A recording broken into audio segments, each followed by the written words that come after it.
So I'd like to thank you for coming. We'll get the quick things out of the way. The dessert's in the middle and the beverages are over on the side if you're looking for either of those. I'll introduce myself. I'm Kathy Jenkins. I work here at NetScout as an engineering manager. I'm also the president of the board of Budget Buddies. I've been with Budget Buddies for about 5 years, both as a coach, a program presenter, and on the board. So I'd like to introduce Anita Saville, our executive director.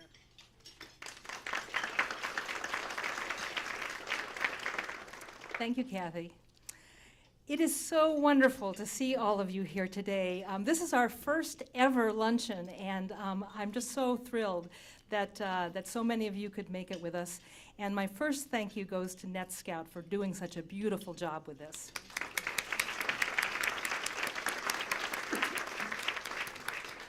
We have several associate sponsors to thank as well. Circle Health, Digital Credit Union, Entergy, Enterprise Bank, Kronos, and Santander Bank. Thank you very much to all of those sponsors as well.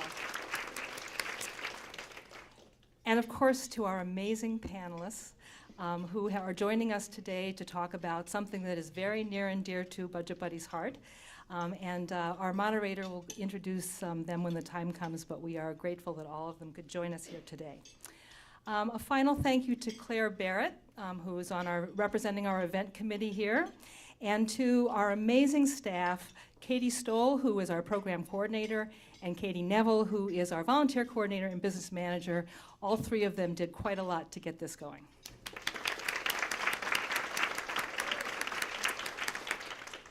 So it is my great pleasure to introduce to you Congresswoman Nikki Tsongas.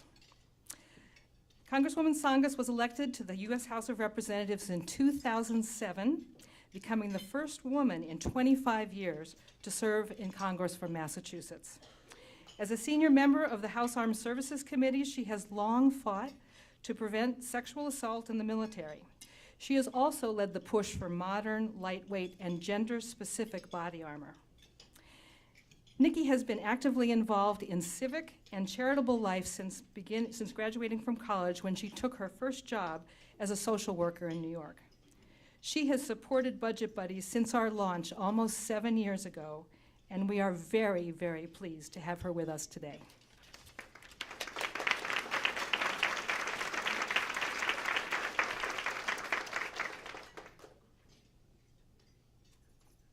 Thank you, Anita. And it's great to be here with Budget Buddies, see how very successful it's been, how it's been growing, doing so much to help women learn financial literacy skills. I think we probably could all benefit from some of that work, but to see how you are doing it, and I know what a difference it's making. It's also great to be here with Corey Atkins, who, as we talk, Representative Corey Atkins, who, as we talk about mentors, while not directly a mentor, but certainly when I was thinking about running for Congress, was very supportive of that because she, like me, brought gender diversity to the State House of Representatives. And as I often say, I was highly motivated by the fact that we hadn't elected a woman to Congress in 25 years, but the reality is women can't win if women don't run. There's nothing easy about running for office or serving, but it's certainly not rocket science. So often it's just putting yourself in that place where you are enabled to engage around all the issues that we deal with as a country and become familiar with the underlying information around them as we shape policy, and then be fortunate to be in a place where you can help influence that policy.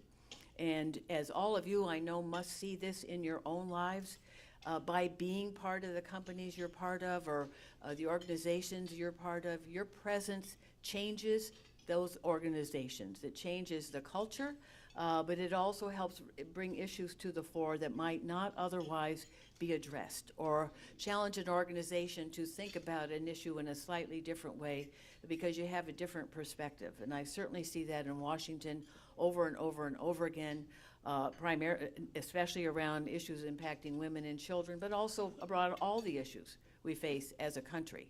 And I was once in a breakfast meeting It was an Army caucus breakfast meeting. Each service has a meeting every morning every year to sort of talk about what their service is doing. And the then Chief of Staff, the lead general of the Army, said, you know, you can't have the best Army in the world if you exclude 50% of the population. And that is true of every single organization that you represent as well. The talent pool that you bring to that work makes those places better for it. And I feel that very strongly. And so it's great to see so many of you here today and supporting Budget Buddies. As you've asked about mentors, as I look back on it, early in my life, there was not this formal understanding of mentorship. I think for me and maybe for Corey and for others, it was really more the examples that were set by people in our lives. So I look at my grandmother, who came to live with us when she was in her late 70s. I was always very close to her growing up. She had been in the class roughly about 1903. She'd gone to college at the University of California at Berkeley. I mean, it was sort of, and she majored in math. And she was the one who was tasked with teaching me math when I wasn't doing very well. But that resonates with me. And she was an adventurer. She married my grandfather, who was a mining engineer, went to live in Mexico where my mother was born. And so she also brought a sort of very adventurous spirit and stories from her life that really stayed with me. My mother was an artist, deeply dedicated and always challenging her daughters to go to college and be well educated and do the best we possibly could with our lives, who went back to work as I was going to college because she wanted to help support and make sure that she could help pay for that education so that I wouldn't leave, or none of my sisters, there were 4 of us, would leave college with a heavy debt burden. My father used to laugh. He used to say, I have 4 daughters, I have a grandmother, and even all the animals are female. So, but he was very supportive as well. But I do think those examples were really, really important to me. And then I was fortunate to go to a women's college. At the time, some of the best colleges in New England were all female. And I can remember sitting on the banks of a pond in the heart of Smith College, where one of my college classmates, we really didn't care for being out in the middle of nowhere. Most of our focus was often on just getting out of that school on the weekends. But she did say the one thing that she took away from her time in a women's college was that she could do absolutely anything. And I've always remembered that as well, just to think positively about what's possible. And as I was thinking about running for office, I have to say I looked to Corey, I looked to other women who had successfully sought elective office, but I also sought out a woman named Barbara Lee.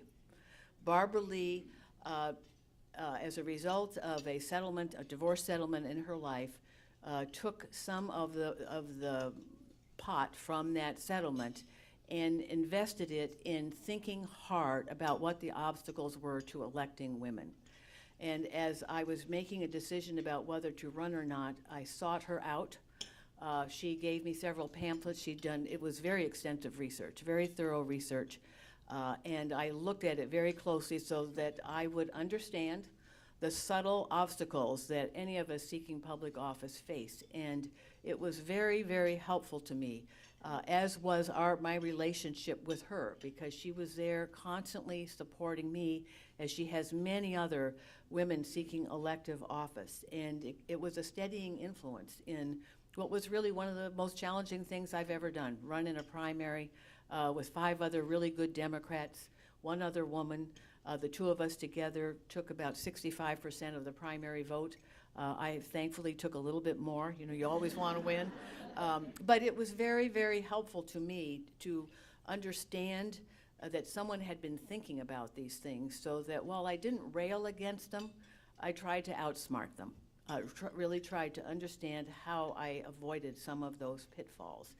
And I don't know if that was all that led to my being successful, but I do think paying attention to what she had learned through her research was invaluable to me in being successful.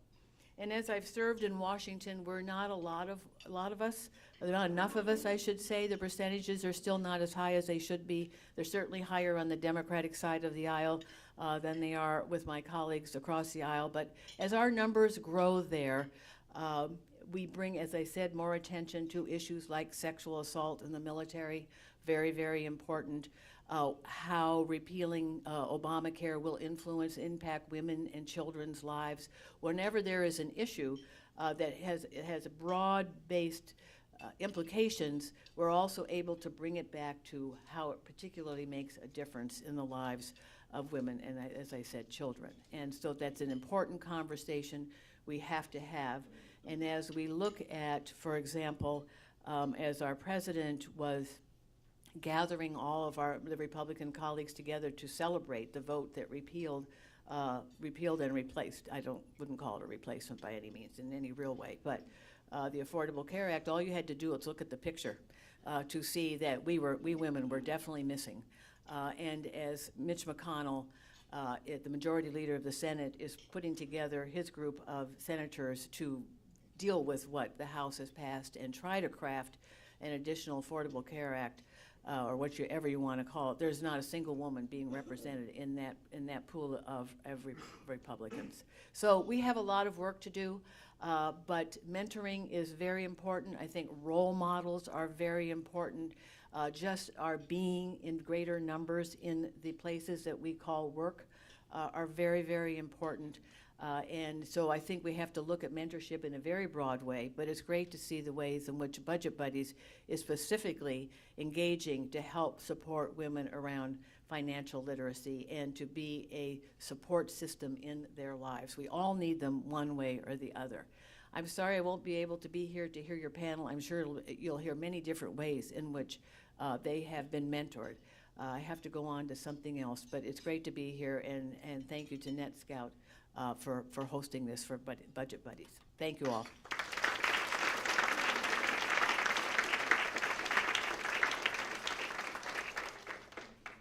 Thank you, Nikki, so much for all your longtime support and especially now everything you're doing for us in Congress. Mentoring is the heart and the soul of the Budget Buddies program. It's what makes us different from most of the financial education programs out there, and it is what accounts for most of our success that we've had to date. Budget Buddies, as many of you know, is a two-part program. It's a 6-month program, which makes it a little different to begin with, but we combine a series of 12 to 13 instructional workshops on budgeting, banking, credit, protecting yourself against fraud, eating nutritiously on a budget, the basic financial skills that a lot of women need and never learn in the schools or have role models at home. But what really makes us unique is the coaching that we give to each and every person in the program. Everyone gets her own coach for 6 months, her own coach dedicated just to her. And for many of the women in our program, this is the first person who has taken that on and is responsible just to them. They can't believe it at first that we've given them this person who's going to see them through the 6 months. But in the end, our graduates, and we have an 85% graduation rate, which we think is largely because of the engagement with the coaches. But in the end, our graduates are able to put more money into savings. They're able to resolve long-time credit issues. They pay their bills on time. And most importantly, 71% of our graduates tell us that they are confident about their ability to manage money versus 21% when they come into the program. And so much of that is due to the coaches and the one-to-one work that they do every week with our buddies in the program. Next year, as always, we're planning a huge leap in growth. We've now served over 475 women with more than 400 coaches who've helped. This is representing 46 programs and 24 different partners. We've grown from Lowell into Lawrence and Haverhill, and this year Nashua, New Hampshire. In the fall, we're going to start programs in Boston, and we're hiring a regional coordinator to help us with that effort. The demand for Budget Buddies is huge. Every time we talk to a nonprofit organization, they want us to do more. They want us to come into their neighborhoods. We're trying to grow thoughtfully and make sure that we maintain the quality of our program. But it's volunteers like those who are here today who have helped support us thus far, and we may encourage some of you who have not volunteered with us yet to participate in the program too.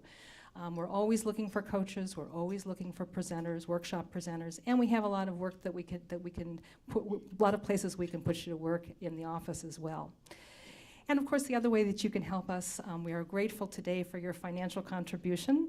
If you want to help us further in that respect, we're always appreciative of donations, and we can talk to you about ways to do that where you would be most helpful. Before I introduce our panel, I would like to first share my own mentoring story.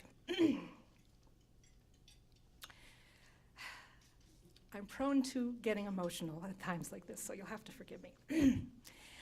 My mentor that I would like to recognize today is Kathy Bruff. She doesn't know that I was going to do this. When Kathy and I first dreamed up Budget Buddies, I was a financial writer. I'd written about women in finance for a long time, but I had never stepped foot in a homeless shelter. I'd never served in a food pantry or a soup kitchen. I'd never talked to anyone who was a survivor of domestic violence. And Kathy had served for almost 2 decades with the Lowell Transitional Living Center, which is a primary adult shelter in Lowell. And so, with Kathy's help, I stepped into the shelter for the first time, met some amazing women, learned how courageous these women are in dealing with the many challenges they have in their lives. And really, without Kathy's help, Budget Buddies wouldn't be what it is today. So I would like a shout out to my mentor, Kathy Bruff.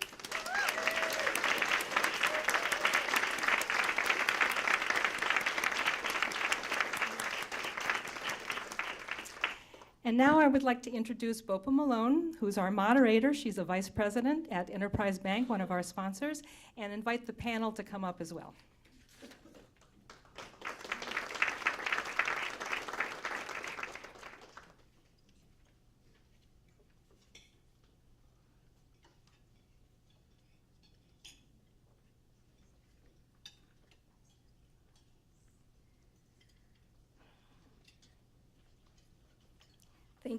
Thank you so much, Anita, and hello, everyone. It's such an honor for me to be here today just because I love Budget Buddies, and I love the great work that you do in offering financial literacy to women. So thank you so much for all that you do. It's also an honor for me to be here as part of this program focusing on mentorship, because if it wasn't for caring mentors in my life, I wouldn't be where I am today. And look at this great group of women here. I had an opportunity to hang out with them today, and it's such an honor for me to be a part of such a fabulous, awesome, and talented woman, and I'm so excited to hear about their stories and to learn from them, and I'm sure that you guys are as well. And although Congresswoman Tsongas had left, I actually want to thank her in sharing her experiences with us and for the work that she does in advocating for women. She's been such an inspiration and role model for many of us, and in case she's watching, because we're being taped, I definitely want to thank her. I'm sure that you'll agree with me that when I say, when women lead, the world will be a better place. Today, more and more women are taking on leadership roles, and as women seek increasing responsibility in their professional lives, mentoring takes on greater importance. In a 2013 survey of women from businesses around the world, 60% said that they thought mentoring was important to advancing their careers, but only 37% had had a formal mentor. Men, according to other studies, are much more likely to be involved in a mentoring relationship.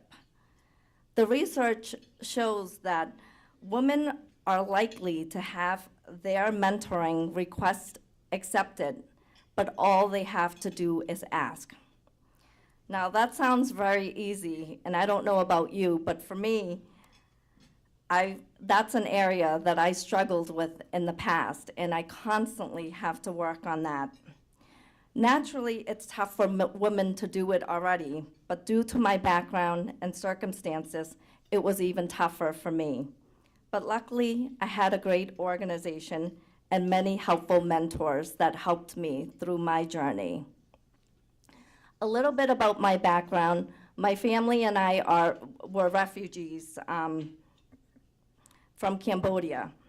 I was born right after the Khmer Rouge regime, and for those of you that don't know about the Khmer Rouge regime, they were a communist group that ruled Cambodia from 1974 to 1979. And during their reign, they killed about 2 million of their own people, and my parents lived through that nightmare.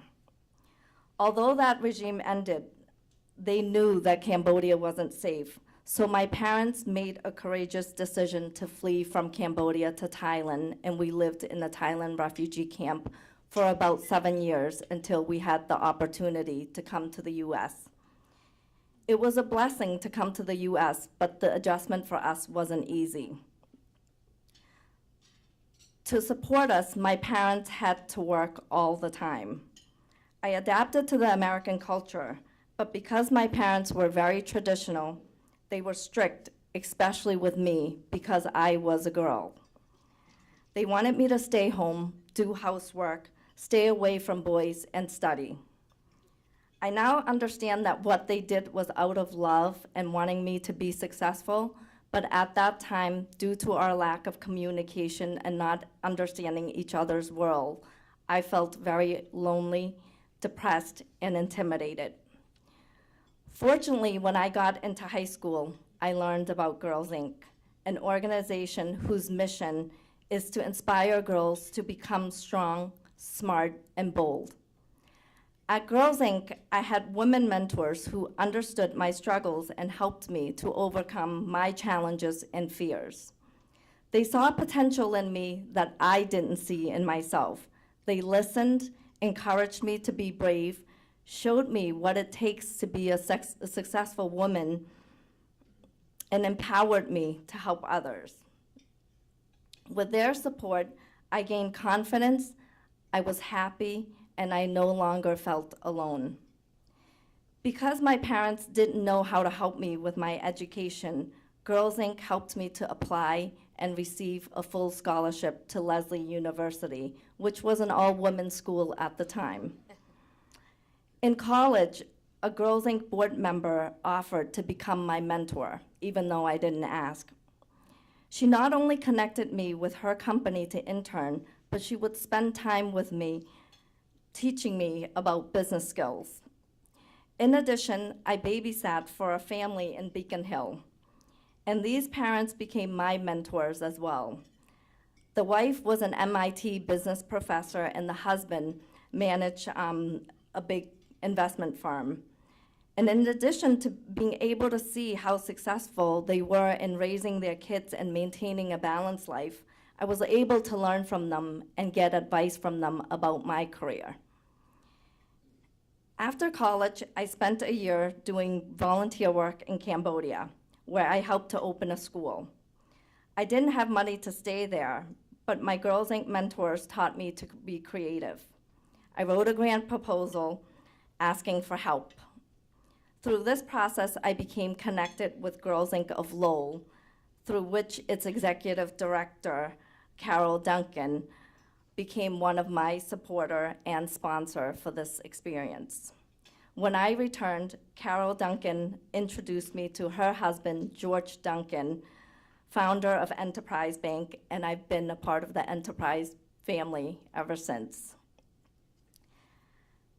As soon as I started at Enterprise Bank, they matched me with a mentor that helped me to acclimate, to navigate through the bank, and answer any questions that I had.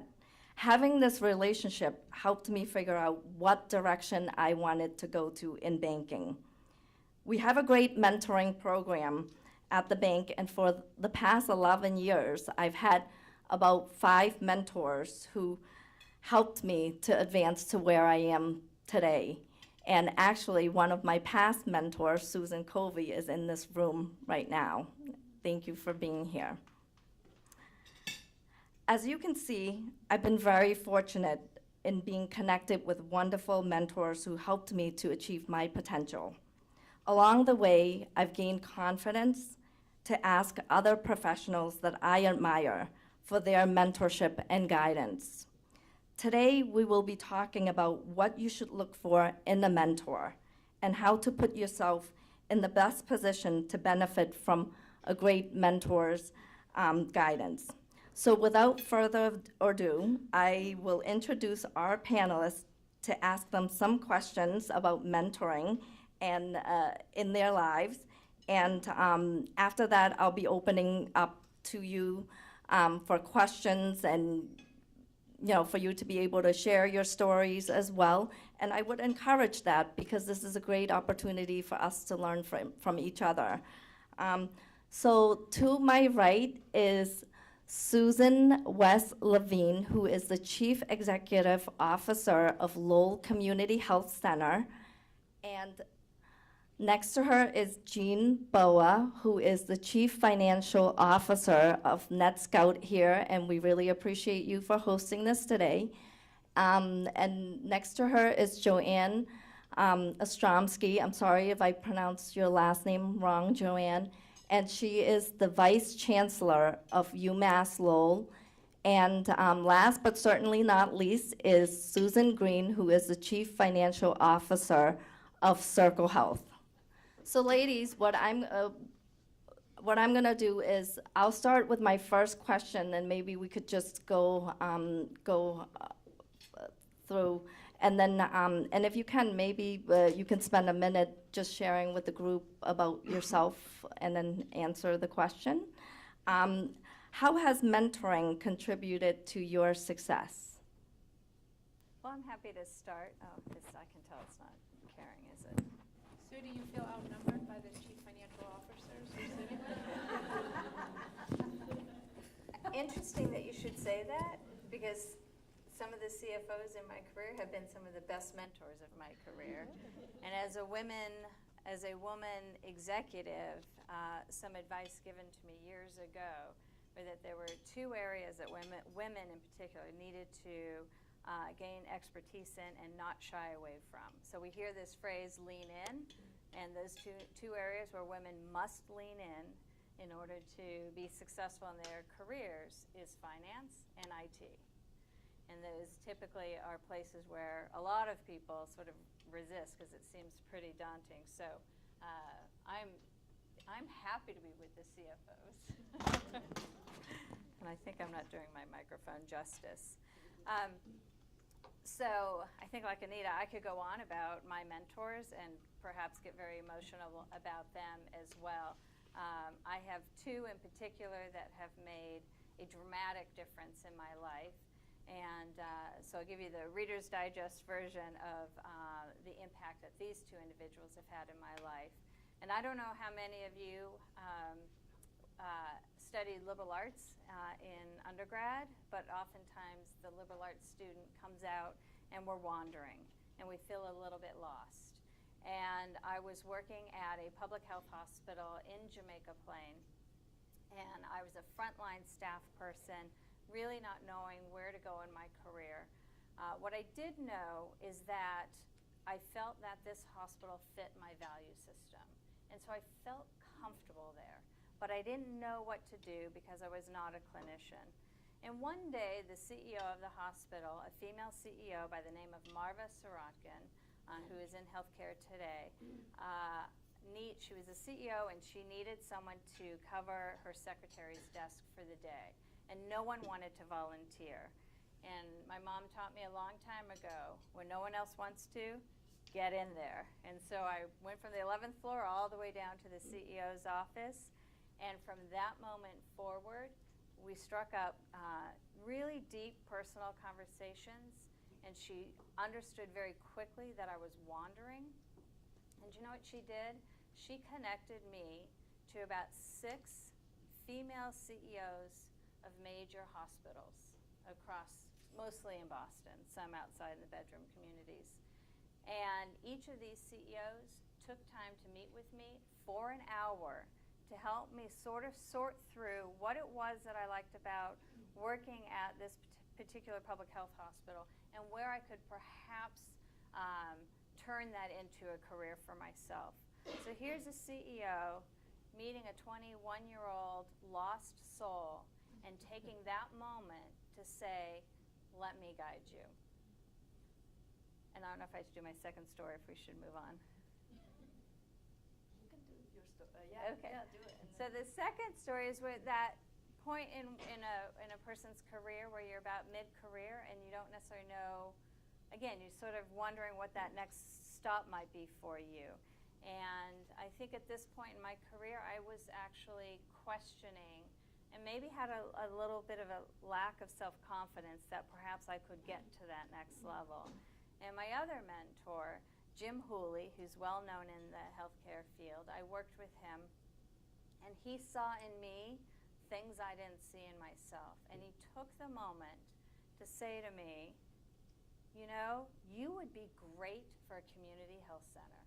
I see you, your passion, your commitment to mission, your commitment to at-risk and underserved individuals. You should be a CEO of a community health center. Those were his words. And I said to him, who's going to hire me? That was an okay decision. Right? Really great. I'm like, who's going to hire me? I didn't work in a health center. And he said, look, he says, I've been there, I've done it, and I know what the attributes are. You need to go for it. So it's something that I had wanted to consider, but I needed someone to give me the license to go for it. And he gave me that license. And to this day, I've been in my role for 10 months, and I don't think I have ever been more professionally satisfied than joining Lowell Community Health Center. And it's because, and he's still a mentor, I call him for advice all the time, but he saw in me what I was not able to see in myself. Hi, everyone. Thank you for coming. So I am a finance person, the Chief Financial Officer at NetScout, and so that makes me very analytical. So, and it's slightly anal retentive also. And so when I was asked to be on the panel and to think about mentors and who I had mentored, I started thinking about it like in depth because I wanted to be like, you know, pinpoint accurate because we have to be accurate in finance. And so I guess the first thing when I think about my career, my parents, my father was very supportive of education. He was very pro-education. He was in the military, and he always pounded education into us. My mother was a little more traditional. She was very traditional. She was a housewife, and she was much more housewifely focused. But she used to teach me about presentation and, you know, how to make your work product look very good, because to her, she said, you know, just go that extra mile. You know, 90% of everything is presentation. So I graduated from high school, and I decided I didn't want to go to college, which was, I'm the oldest also, so I also tend to be very headstrong. So I decided I didn't want to go to college, and I can remember my parents being devastated. I can remember my high school teachers talking to me. I remember one teacher in particular pulled me aside, and she was like, you know, blah. And I don't even remember what she said because I just was a 17-year-old kid, and all I could hear was blah, blah, blah, blah, blah, because I had made up my mind already I wasn't going to go. And so I went and I worked for a bank for a little while, for about 4 years. And I actually didn't know what I wanted to do. And my brothers and sisters were starting to go to college or graduate, and I knew I was very competitive. So I knew I had to do something. So I used to talk a lot with the controller at the bank, and he said to me, you know, you've got a banking business background. You should go into business. So I'm like, okay, fine. So I started in night school, and I was going to be a general business major. And then the next summer or so, when I went back to work for the bank, he said to me, you know, if you're going to go into business, you should really go into accounting. It's the language of business, and it will help you. And I'm like, okay, fine. So I went into accounting. And fortunately for me, based on my personality, it was a very good choice. And then the last summer that I worked there before I graduated, he said to me, you know, if you're going to go into accounting, there's something at the time called the Big Eight, and they only hire the cream of the crop. He said, so you should try and go for that. I'm like, okay, fine. So I did. And so the first part of my career, like a lot of women, I concentrated mostly on the work, trying to make sure I understood the work, because I thought the work spoke for itself, and you would be promoted or you would be accepted based on your work product. So when I was thinking about it, every time that I worked for and mostly in my career, honestly, it's mostly been men that I've been working with. I was the first female vice president at Iron Mountain. I was the only female for many years. I was the first female vice president and executive vice president at American Tower. So they were all men. So a lot of men in the beginning of my career really helped me. They helped me think about, and these were men that were helpful that didn't think about gender. They didn't think of me as a female, or I didn't get the impression they thought of me as a female. They just helped me understand good moves related to my work. So then, probably about 7 years ago, what I started to realize, maybe 10 years ago, is that chemistry was really important. Chemistry is really important when you get towards the glass ceiling, because people hire people who are like themselves. And at that point, what I found really interesting is there were two women that really helped me with the chemistry part. They taught me about how men perceive women in meetings, how to answer things that are not off-putting to men, how to see things from a perspective that I had never thought about before, because I never really thought about gender. I thought that people were equal, and to this day I never think about gender. So I guess from my perspective, the people that have mentored me the most, and I probably fall in that third, that 1/3 of women who never had a particular mentor. I just had a lot of people that I was very fortunate to meet across my way.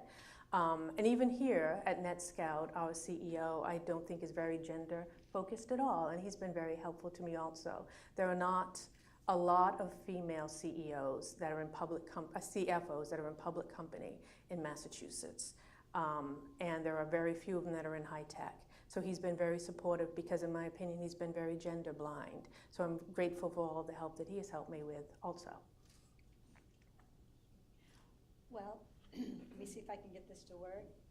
Can you hear me okay? Everyone hear me okay? Oh, okay. I'm Joanne Yastramski, and I just enjoyed so much listening to both of my colleagues before me, because there's so many similar stories.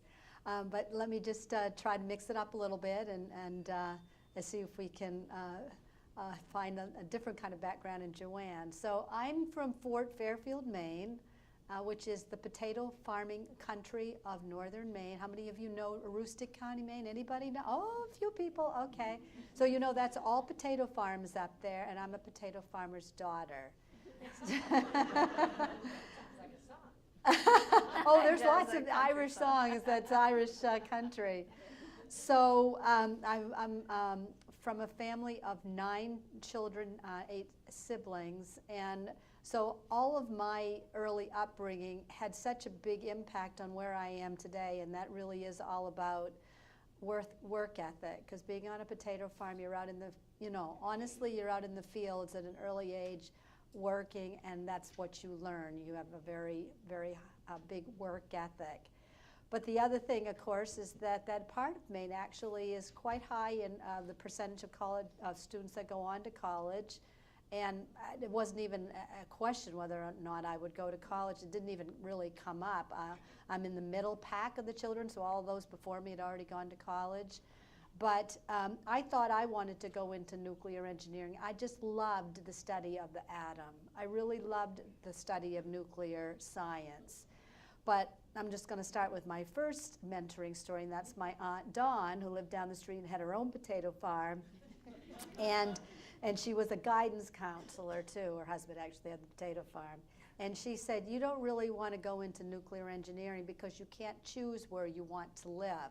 There's only a few nuclear plants in the country. And there used to be more then than there is now. But there was one in Maine, actually, at that time, not anymore. But so I kind of thought about what she said, and that was my first opportunity to understand being flexible in your career, and whatever anybody gave you for an idea wasn't a bad idea. So I decided not to go into nuclear engineering, and went to college first at the University of Tennessee at Chattanooga for a year because I wanted to get out of the state of Maine. Never mind how I got there, but really and truly, that was it was time for me to leave Aroostook County, Maine.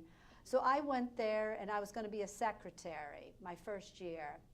And I was terrible at shorthand, terrible at typing. But while I was in the residential hall one day, this very, my second mentor, this very young woman, very sure of herself, walked by, and I said to someone, who's she, and what's her major? And they said, well, that's so-and-so, and she's a senior, and she's going to graduate with an accounting degree, and she's going to go to work for one of those big accounting firms. And I said, that's what I want to do. So it's so simple. So I did. So I went on from there, transferred to UMass Lowell. It's my alma mater where I work now. And then after getting married in my senior year and deciding that we wanted to get out of Massachusetts in the 70s, which was a very difficult time, we got into that flexibility piece again, because I think that's so extraordinarily important. And I did have a faculty member who said, a lot of faculty members are mentors too. I think we haven't really thrown them into the pool yet, but go to another part of the country where it's prosperous. You don't have to stay here in New England and Massachusetts. So I went to Texas A&M, and I got a master's degree, and stayed in Houston for some period of time, which I never, why Texas, whatever, but it was a really good thing for us both to have done that, to be that flexible, to leave our home and go to Texas to start our careers. So years went by. I went to Pete Marwick, and I did all of these other corporate type jobs, 40-year career now. And then I realized along the way that networking was a very good thing to do, right? And so the opportunities that I got throughout my career were primarily because of somebody that I knew from Pete Marwick or from UMass Lowell or someplace where I progressed with my career. So I just am now so fortunate to be back at my alma mater, working for Chancellor Jacqueline Maloney. Now, so many of you know Jackie, and I remember the day her and Marty recruited me 9 years ago, and I just can't even imagine a better mentor than my current boss, Jackie Maloney. And so I'll leave it with that until the next question and pass it on to Sue. Well, great. Can you hear me all? Yes. So Susan Green, nice to be here with you all, and delighted to have all these accountants in one place. So just a little bit about background of me, and I'll jump into 3 experiences, and all informal experiences around mentorship and those that mentored me. So I'm the youngest of 6 children, grew up in Connecticut, in the Hartford area. My father just passed away a couple of weeks ago at 97 in his own bed. And I would say he's my first mentor, worked so hard, World War II, and then brought up 6 children and, just had a wonderful, wonderful life that I could only hope to have. But in terms of my career and why I got to healthcare is very interesting because I spent 8 years in public accounting. I thought I would stay there my whole life. I did an accounting degree, and then I got a master's in tax, and thought I would be a partner in an accounting firm. But they lacked flexibility then, and I was traveling all over the place, auditing companies. I did tax work as well. And then I had my first child and came back and said, I can't do this. I can't leave my child this much. And Deloitte at the time was trying to retain women, particularly those that, that they saw promise in. And they said, you could work 3 days a week, which I did, but I worked 60 hours in the 3 days. So I said that this is not sustainable.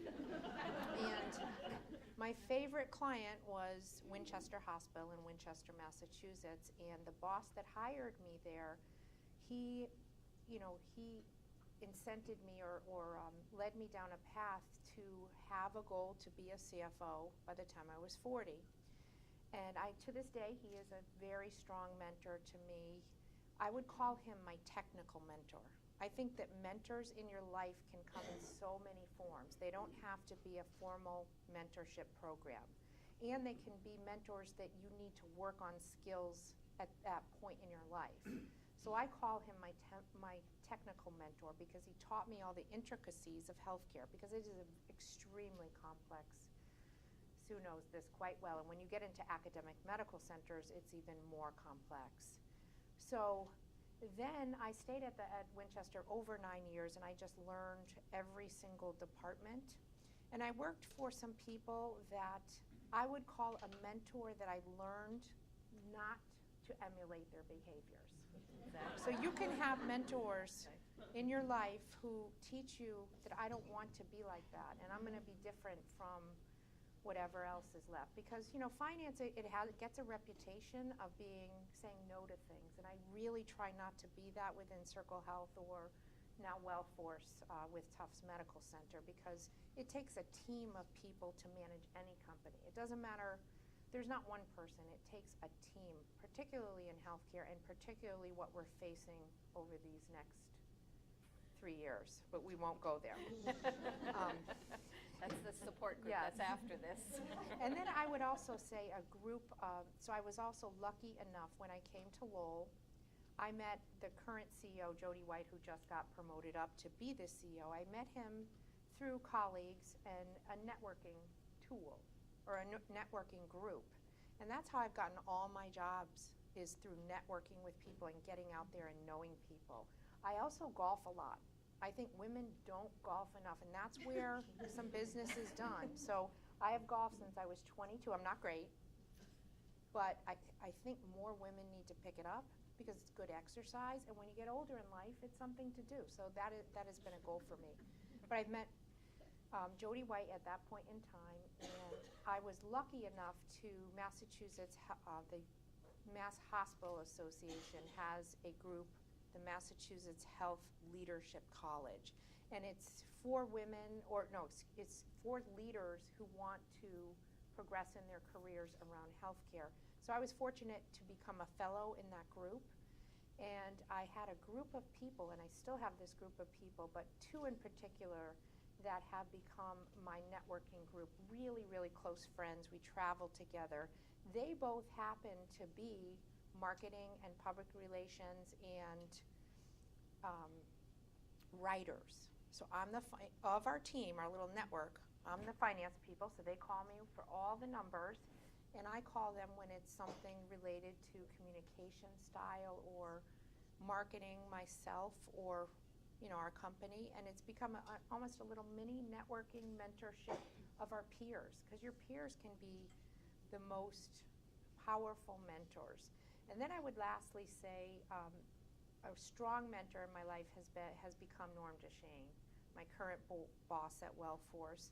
He has been in this community, the Lowell community, serving as COO and CEO for many, many decades, I think 35 years or so, and now he's moved down to Burlington, where healthcare organizations need to get bigger, and he's going to lead this organization, and I'm going with him in terms of several days a week. I'll have several hats on now, and I'm delighted to do it, but I speak to him, and I just run every big decision past him because he thinks deeply about things, and I think we need to do that for ourselves in our career, both being professional, but also in our work-life balance, because that's important. Because when all is said and done, and it's time to go, it's not the work that you did.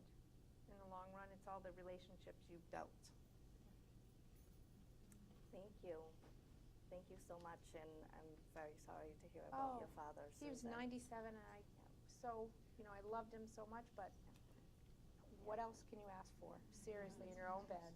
It seems like, from what I'm hearing, a lot of us were very blessed that we've had, when we started, to have people people that even though we didn't ask for advice or help, they were there to give advice and help. So, I think that's, we're very lucky in that way. And then Joanne, I really appreciate you for sharing about that person who was in accounting, because I think it's so important for what we do because of the fact that other people are watching, and that inspires others to say that they too can do it. So for you to be able to see this person and saying, this is what she's doing, I want to do that too. I think, it's very important, and it helps me to, as someone who's learning, I feel like it motivates me to continue to do what I do, so thank you.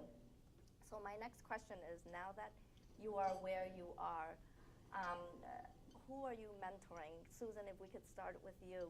Yeah, so I mentor many of my staff members.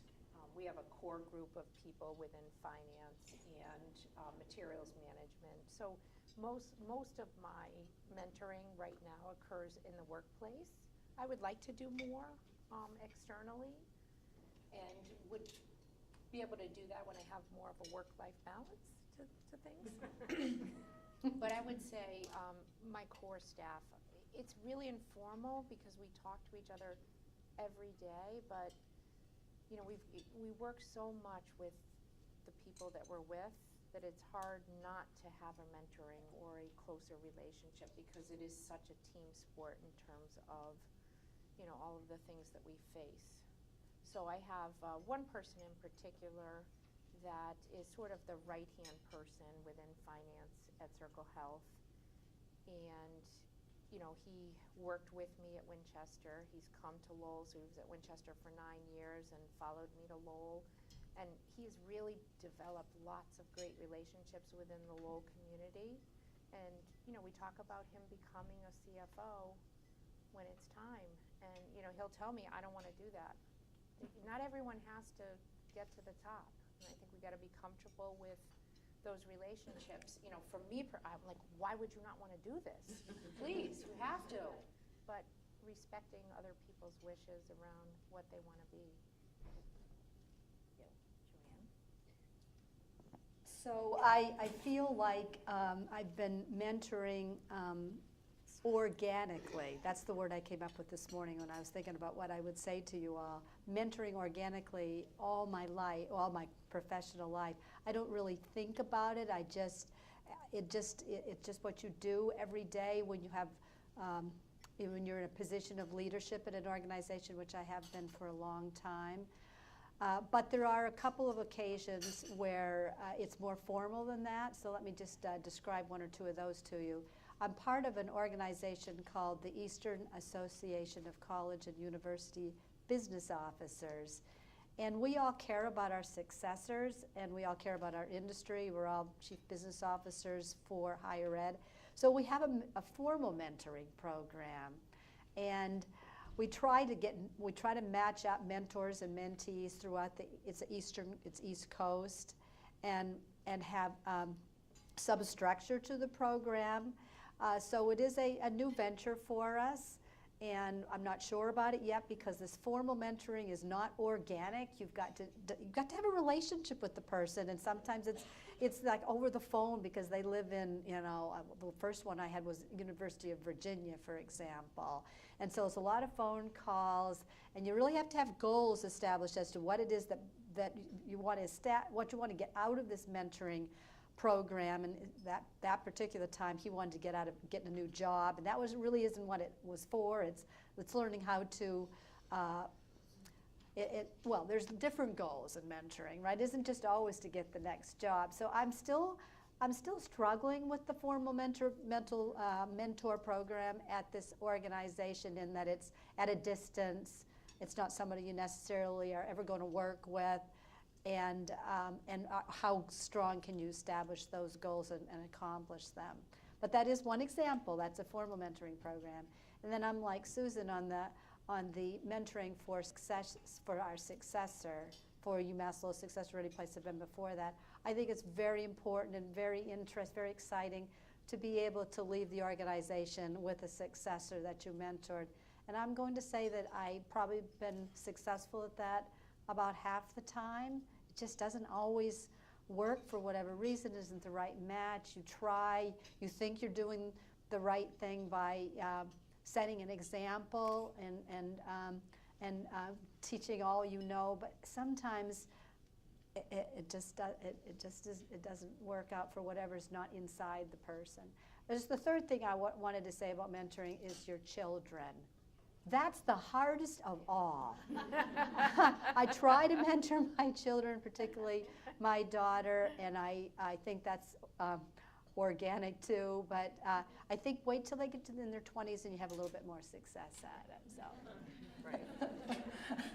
Well, it's funny because when I thought about mentoring, who I've mentored, the first two people that came to my mind were my daughters. One is 17 and one is 26. And I guess the other thing about mentoring, and maybe it's got to do with my age and how far, you just become, as you had said, a role model without even realizing it. So people do, watch you and they come up to you later and they'll say things or they'll ask questions. But my daughters, when I mentor people, it's generally more problem solving.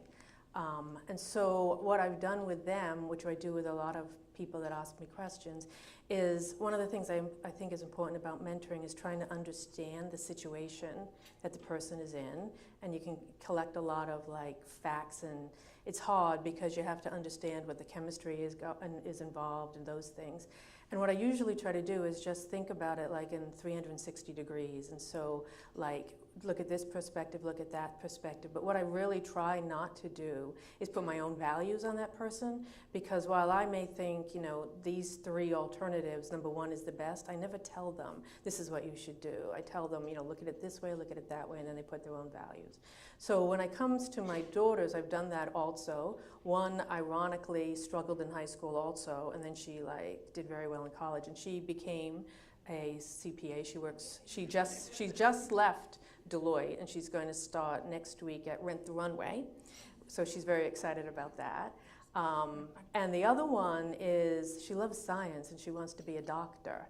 And I think that's going to be a very long, hard path, but if that's what she wants to do, I'm not going to discourage her. And then when it comes to just the workplace, I think to me it's about problem solving and helping people look at a perspective that they haven't had before, and then they can apply their own values.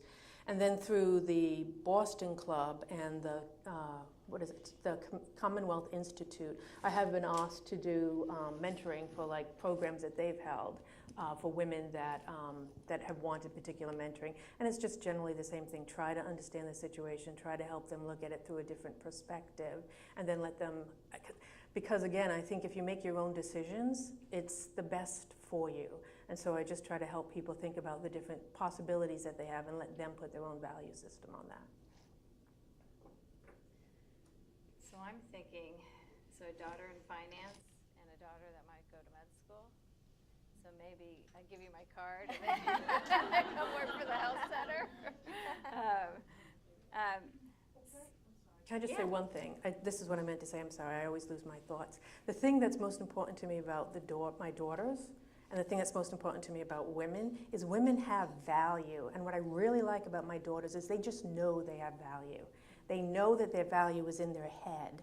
And their value isn't from age 18 to 28 ensconced in the skull that covers their brain. They know they have value through their intelligence, and that's what I've always tried to tell them, work on, because your physical appearance, the way you dress, is very paramount to a lot of people when you're working, but you don't want to rely on that. You really want to rely on your intelligence. So that's what I wanted to say was most important to me about my daughters.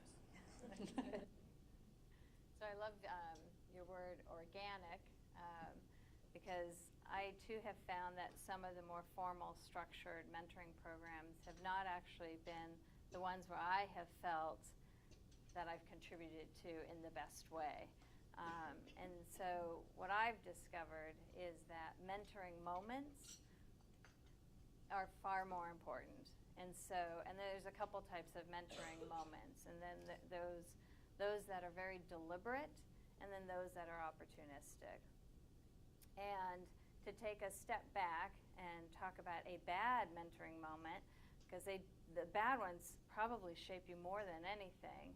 And so years ago, I had a boss, and I presented her with this idea of a new job opportunity for me that something I wanted to explore. And her immediate response was, "Oh, you're going to leave me, but I need you." And in that moment, she shut me down. And instead of saying, "Oh, what a great opportunity for you, let's talk about it."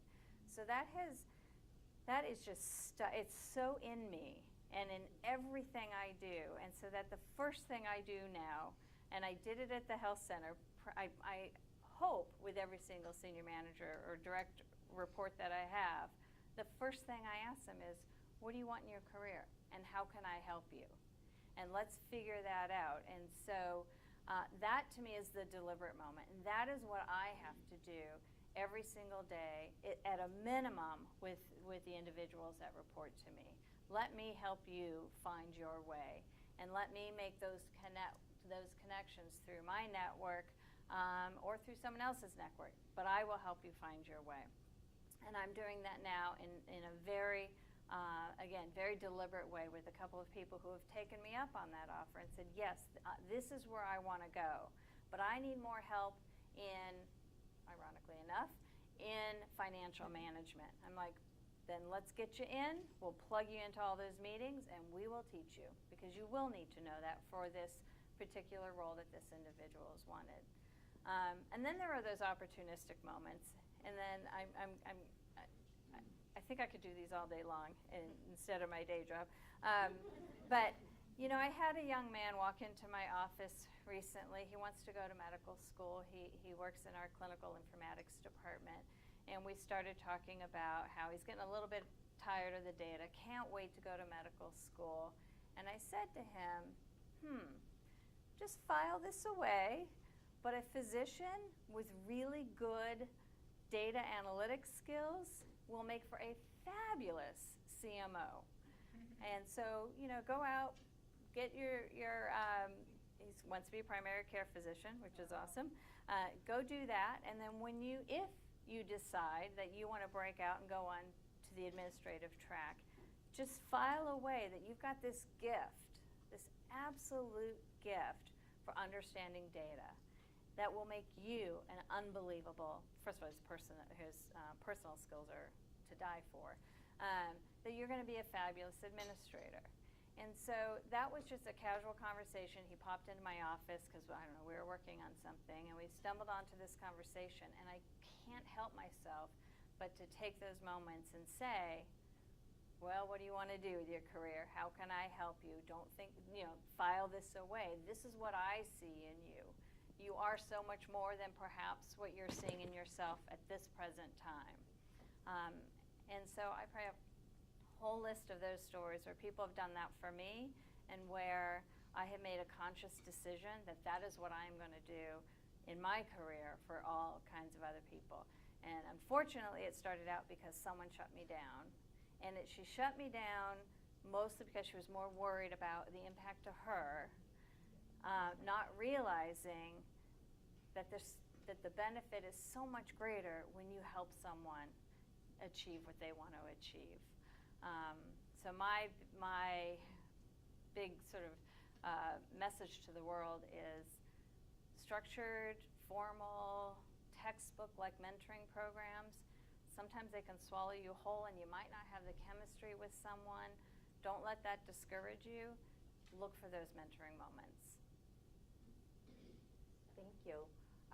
For me, I've been involved in both formal and informal, and I totally agree with you. And in informal situation, I've done it more at serving on different nonprofits. I've been asked to mentor others. So, but I do agree the fact that with the more informal, where for me, I always think about growing up, what others have done for me, and I just try to do the same thing. So for example, even if it's not being asked, I would just mention, if there's anything I could help you with, please don't hesitate to, let me know. We can have coffee or whatever you want to do. So I think just trying to to let them know that, it's okay to ask for help if you do need help, and someone is there for you. So,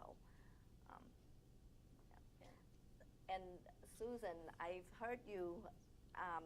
So you talked about golfing and then being an. So hopefully you'll say yes, but I would love to ask you to be my mentor in golfing. so that's this summer. That's what I'm planning to do, and I would love that. If you're looking for a mentee, I would love to be your mentee. So my next question is, what one piece of advice would you offer those involved in mentoring? I know some of you have probably, or some of you have shared them already, but is there anything else that you want to add to that? Want me to start? Yes, please. So I think I said my big piece of advice in that regard, and that is to look for those deliberate and opportunistic mentoring moments. But more than that, for those of us who have had those mentors that have made a transformational change in our lives, reflect on that regularly and make sure you pay it forward. And I do believe particularly that women have an obligation to other women. We are now technically in the majority, but we still have we have a ways to go, and so I think it's very important for women to really look out for other women and help them on their paths, and realize your impact every single day. No matter your role, you have an ability to influence and impact someone else's lives, and I highly recommend you do that. And I just wanted to mention two people in the room who I have great admiration for. They've joined me here today. They're probably going to be mad at me. But Melanie Priestley and Malika Tian both work at the health center. I watch them every single day. They are inspiring women leaders. I learn from them. I think they know that I learn from them. I pay attention to them. I learn. I want to follow. I want to lead by their example. And they are two very powerful mentors at the health center, whether they realize it or not. And so it's an honor to have you with me today, because you've touched my life in a very meaningful way.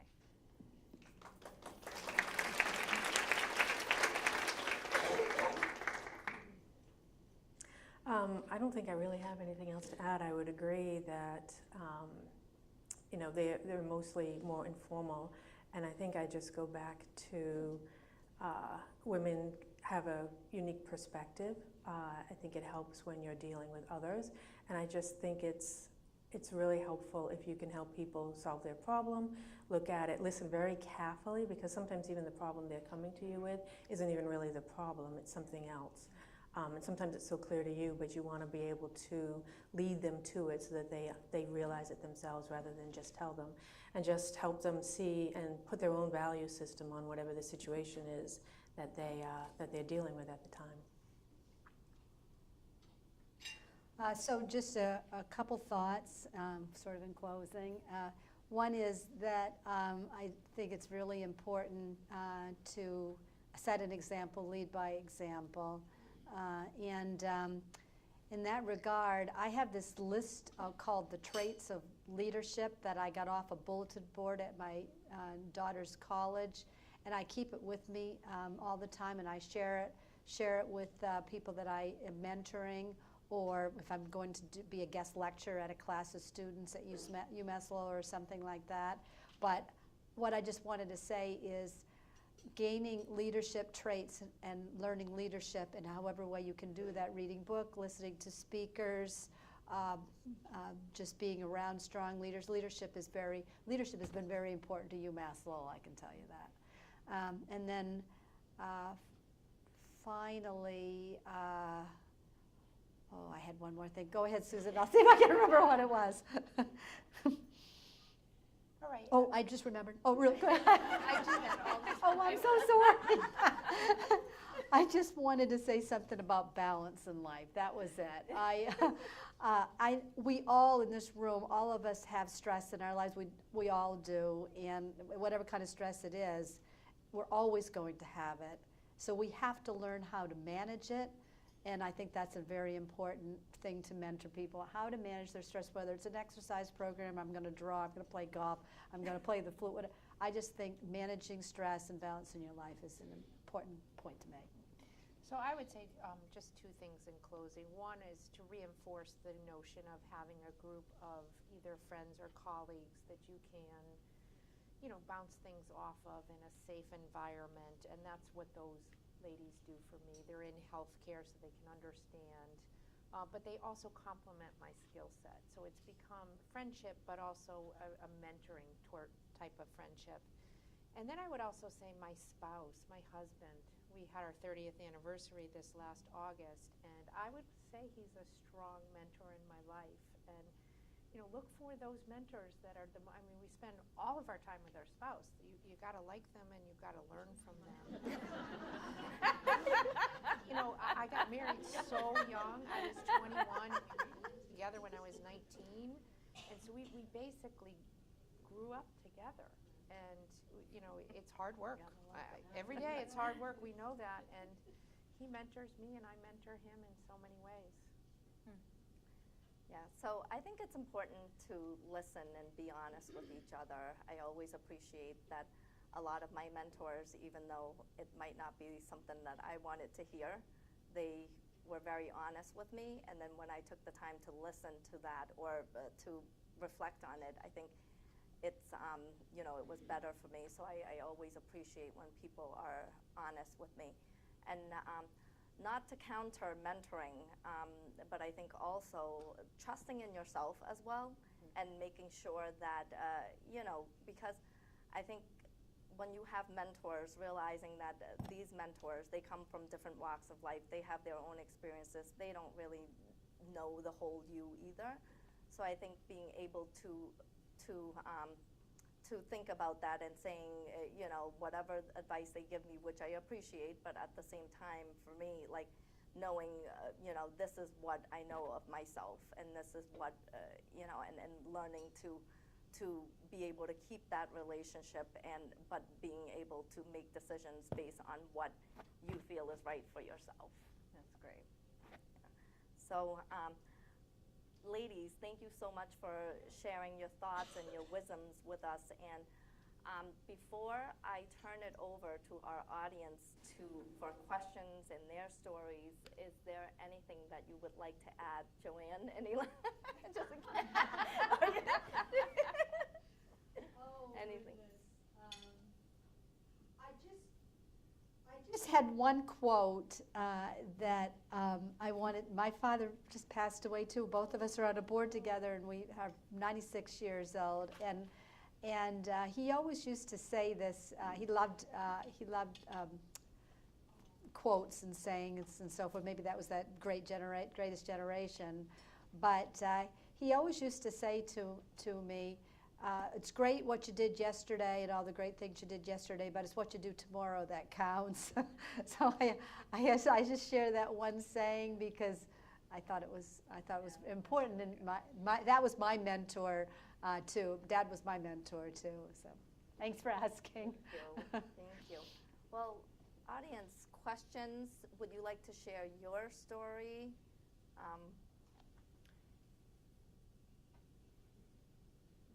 I was just wondering how they balance their work-life issues. I know as women, our issues are kind of unique, that we balance taking care of our elderly parents, our children, our grandchildren, and how they factor that all into their very successful careers.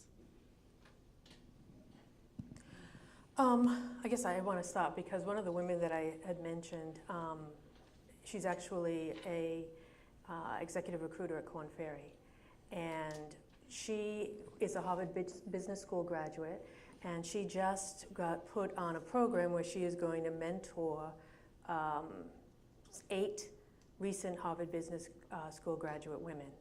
And she said to me, she's very passionate about women, she said to me that her goal in this program is that she wants all of these women to be working for decades and decades through all their life. And her point, and it never even dawned on me until she said this, her point was you have to have a sustainable lifestyle, whatever you define that to be. And so the way I thought about it was, I chose Boston as a city to work in. I did not choose New York. I chose careers that I could manage what I considered to be a reasonable workload. I did not go into investment banking. I didn't think that I wanted to work 80 hours a week as a minimum. So I think it goes down to what your own, obviously I'm very into people doing what they think is best for them. So it all comes down to what you think your own lifestyle is. And honestly, as you had mentioned before, as you had mentioned earlier, my husband has been so supportive. I've been very fortunate with my father and my husband, that my husband, again, when I had to go out of state to find someone to marry me. He was from Iowa. Because everybody that I used to date was like, oh, I want my wife to be smart, but not smarter than me. I want my wife to work, but not work after we have children, right? And so when I met him, something clicked. I could intuitively tell he was supportive. But what he said to me, I said to him something about working, and he said to me, oh, no, you don't understand. As long as I have to work, you have to work too. So, it all goes around what you think you can sustain yourself. And then I honestly think if you do not have a supportive spouse at home, it's very difficult. It's almost impossible. A lot of the women that I know that are older than I am and that are very successful, they will tell you that their spouse was very helpful, to the point that some of them actually quit their own jobs and stayed at home so that their wife could further their career. Yeah, I totally agree with that, and I just feel like it's important to share that as your goal. And for me, I've accepted the fact that not every day is a balanced day, and then to learn to say it's okay, and to remind myself and be nicer to myself and not feel guilty, and just be my own mentor and saying, you're okay, you're fine. The next day, you can spend time on this other thing that's either with the kids or work or whatever. So I just think it's hard to try to be balanced every day. I think that's unattainable. I also would say that, because I never haven't worked, and some days I feel guilty about that, and don't care that your house is not perfect. That's what I believe. I mean, kids have to grow up in a home that's lived in and have fun and not have to worry. Like, I don't go to work and say, oh, the house doesn't look great. Who cares? It's a house. We have to get rid of perfection, because not everything's going to be perfect. And I would do anything to have my kids come back. Now, I'm an empty nest this year, too, so, it's been a transition year. And so my husband and I are spending a lot more time together, and it's been refreshing, but those days are precious. Enjoy them. I would do anything for a little one in the house again. And hopefully I'll have grandchildren someday. But don't be, perfection is not attainable. Anyone else want to add? Well, I would just say one other mentor piece, and that is that about 5 years ago, I was reading our local newspaper. I live in Groton. Anybody lives in Groton? Not too far from here. There you go. The local newspaper. Anyway, there's a runners club in Groton, and it said, the Groton, 5K and 10K is coming right up in 8 weeks. Get you couch potatoes, get yourself off the couch, and you can do it. Anybody can run. I never jogged or run in my life, and I was, 58 or 59 at that point. And I thought, well, I wonder if I could do that, So I decided to do the 8-week program, and he or she had it in the newspaper every week, what you were supposed to do that week, every day or every other day. And so I had to run that first mile, and I thought I was going to die, right? You know what I mean? But now I'm doing, I was talking about it, 10Ks a couple times a year at almost 64, and winning them because there's nobody over 60 running them. So it's by age. Well, it's by any. Really, it's not a big deal, but it's so good to manage the stress. People run because they're managing for stress and for, I think, to manage their weight and solve problems while they're running, frankly. You can get a lot done in a half an hour without any distraction. So I would just recommend some sort of exercise program. That's a pretty good one. So I'll just add that I probably am the worst at achieving any balance in my life. I think I have a little bit of a workaholic syndrome going on, and I love to work. But picking up on what you said, one is I have a husband who is a school teacher, and he has always been there to pick up the slack. And we joke that he's the mother in the family. You're talking about stereotypes. He's the mother and I'm the father, because he's always been there, and that's really what's made it work for me. I too chose jobs where I could go pick up the kids from daycare or be at their school events. So I would not have accepted the the last 2 jobs I've had, I would not have accepted if my kids were younger, because I don't have control. There are things that happen and work has to come first.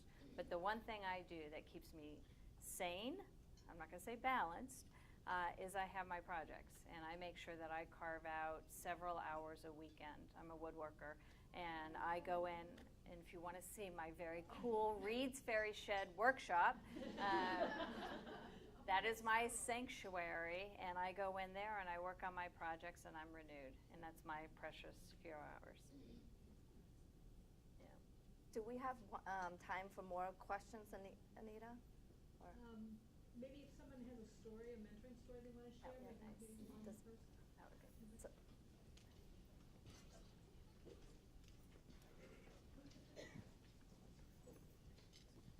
I don't think it's really a story, but it is kind of a story. I just think it's important because many of the stories that you've shared with us are people that you didn't find through a formal relationship. The word was organic. And I think it's important because there have been a couple of situations in my life where I know someone has done me well and has been a real mentor to me, but I don't think they know it. And there have been a few moments in my life where I've been the recipient of some feedback where someone has said, "Oh my God, Anne Marie, you know, what's going on?" And I remember this time when we worked together, I'll never forget, you did this, you did this, you did this. And I'm like, really? I don't remember that. But it stuck with them. And I think we need to kind of ping pong these stories back to the people who have given to us, because then we spread the word about how mentoring feels like and looks like. And I just think that that's just as important as a formal mentoring process is to kind of keep the conversation going about, hey, thank you for helping me. Here's specifically what you did.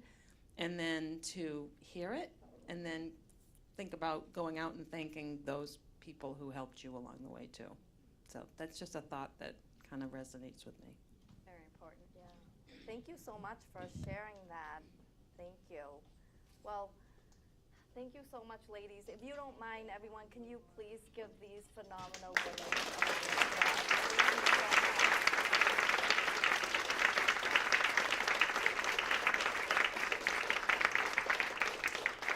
I really And DeBopa.